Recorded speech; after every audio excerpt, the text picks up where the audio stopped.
Selamat jumpa kembali, salam sejahtera untuk kita semua. Semoga kita tetap dalam keadaan sehat dan semangat mengikuti pelajaran hari ini. Baik teman-teman semua, untuk kelas 7, sebelum kita memulai pelajaran kita pada saat ini, mari kita awali dengan berdoa. Sikap doa semuanya. Dalam nama Bapa dan Putra dan Roh Kudus, amin. Tuhan Allah kami, syukur terima kasih atas berkat kesehatan yang Kau berikan kepada kami. Terima kasih Tuhan atas waktu dan kesempatan yang Kau berikan kepada kami untuk belajar agama saat ini tentang aku memiliki kemampuan. Berkati kami Tuhan dalam belajar agama ini, supaya kami dapat memahaminya dan mengerti, sehingga Tuhan kami pun dapat bertanggung jawab atas kemampuan yang Kau anugerahkan bagi kami. Demi Yesus Kristus Tuhan dan pengantara kami, amin. Dalam nama Bapa dan Putra dan Roh Kudus, amin. Baik teman-teman semua, sekarang kita sudah menyediakan buku kita agama ya, supaya dibuka buku agamanya halaman 15. Halaman 15. Teman-teman semua, kalau minggu lalu kita masih mengingat tema pelajaran kita, yaitu tugasku sebagai citra Allah. Tugasku sebagai citra Allah, Tuhan mengajak kita supaya bertanggung jawab dan berupaya menampilkan kesecitraan Allah sebagai pencipta dan pemelihara melalui perbuatan seperti menanam bunga, melakukan penghijauan, melakukan hal-hal yang peduli dengan lingkungan kita. Untuk itu, kepada teman-teman semua, saat ini kita akan membahas dengan tema kita, aku memiliki kemampuan. Panggilan Allah kepada manusia untuk turut serta memelihara dan mengembangkan karya ciptaannya, disertai dengan penganugerahan berbagai kemampuan yang diberikan kepada manusia. Allah membekali masing-masing orang dengan berbagai kemampuan yang berbeda, tetapi bagaikan pisau yang akan semakin tajam bila sering diasah, demikian pula kemampuan yang telah diberikan Allah kepada masing-masing orang hanya akan dapat berdaya guna bila dilatih dan dikembangkan. Teman-teman semua, dalam pelajaran ini kita diajak untuk menyadari 3 hal penting perlunya mengenal kemampuan diri yang telah dianugerahkan Allah kepada kita. Menyadari panggilan Allah untuk mengembangkan kemampuan dan menemukan berbagai cara yang dapat dilakukan untuk mengembangkan kemampuan. Baik teman-teman semua, pertama kita membahas dulu bagian nomor 1. Lihat buku agamanya tentang menemukan berbagai kemampuan dalam diriku. Setiap orang pasti memiliki kemampuan yang telah dianugerahkan Tuhan kepadanya. Tetapi mungkin di antara kita masih ada bertanya-tanya atau bingung, apakah aku sudah mengetahui, mengenali kemampuan yang ada dalam diriku? Apakah aku masih bingung, tidak tahu apa saja kemampuan yang ada dalam diriku? Penting bagi kita untuk menemukan bakat dan kemampuan agar dapat mengarahkan cita-cita sesuai dengan bakat dan kemampuan kita. Baik teman-teman semua, mari kita melihat kemampuan kita yang menonjol seperti kebiasaan yang disukai, diminati, dan ditekuni. Misalnya, kita mengingat kembali pengalaman kita sewaktu TK atau SD. Kita pintar mungkin berpuisi, mewarnai, bernyanyi, menari, atau ada pelajaran yang tertentu yang kita inginkan atau yang minati. Contohnya, pelajaran berhitung, matematika atau bahasa Indonesia ya, dan yang lain-lain. Supaya kita mengetahui juga, kita perlu mendengarkan pendapat orang lain tentang kemampuan kita. Misalnya pendapat orang tua, kakak kita, tetangga kita, atau teman-teman kita. Mereka itu bisa mengatakan bahwa kemampuanmu ini, kamu pintar ini. Kira-kira seperti itu. Dan ini nanti boleh diisi di kolom yang kedua ya.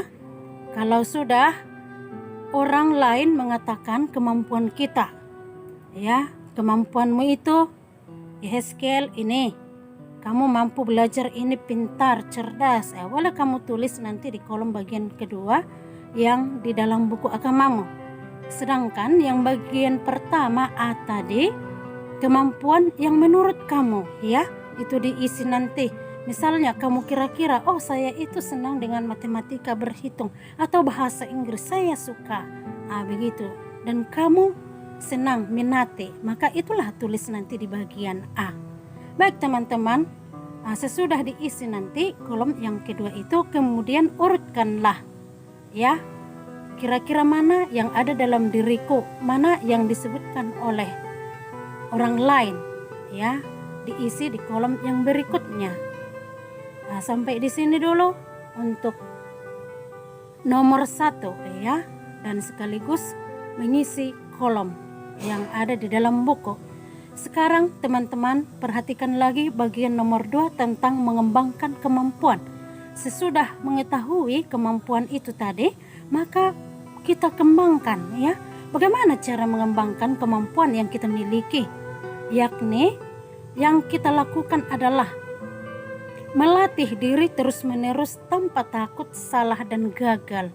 Melatih. Coba kalau ada kemampuannya bernyanyi, kan selalu ada melatih ya. Atau kemampuannya berolahraga, melatih terus ya, praktek. Atau bahasa Inggris, pasti dia les ya. Kira-kira begitu. Bagaimana cara mengembangkan itu? Itu dilatih secara terus-menerus. Yang kedua, kita itu boleh masuk dalam kelompok atau organisasi yang mempunyai minat yang sama sehingga dapat saling mengembangkan. Ya, kita bergabung dengan teman yang satu cita-cita ya. Yang ketiga, belajar dan berani bertanya kepada orang lain ya. Kita harus berani bertanya tentang kemampuan kita itu yang bagaimana ya. Lalu orang lain juga bisa menolong kita ya. Baik untuk teman-teman semua, untuk yang nomor 2 ini ya.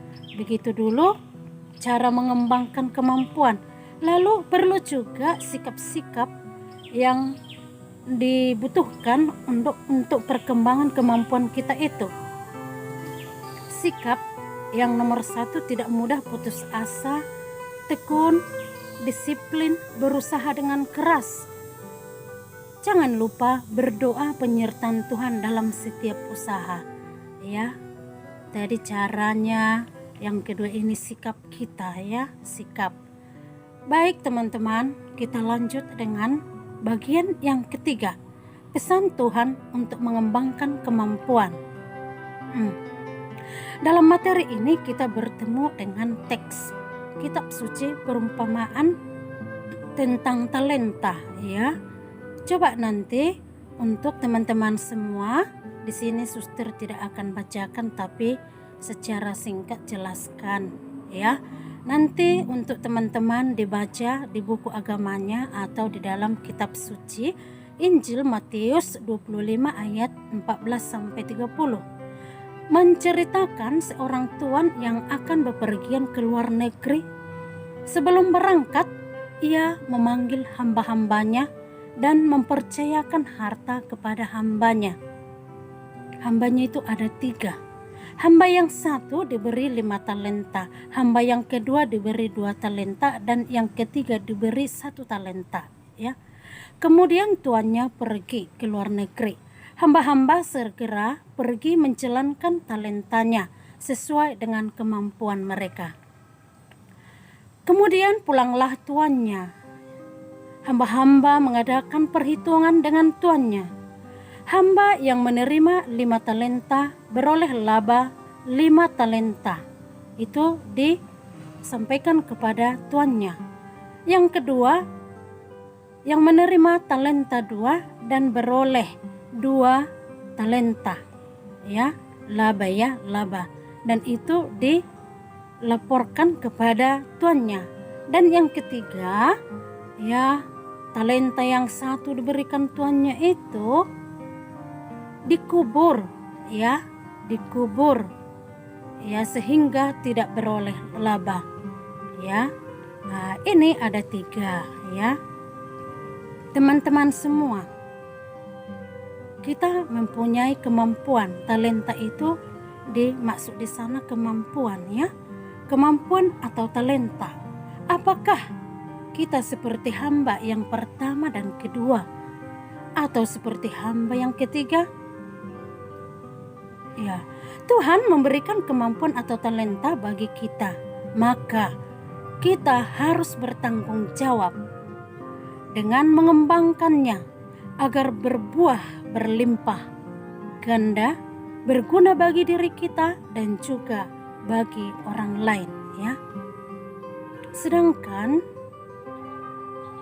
yang nomor 3, ya, hamba yang ketiga atau hamba yang ketiga tidak bertanggung jawab, berarti menyia-nyiakan anugerah Tuhan. Dan sesudah dikubur, talentanya itu tidak ada gunanya, tidak ada labanya, tidak berbuah.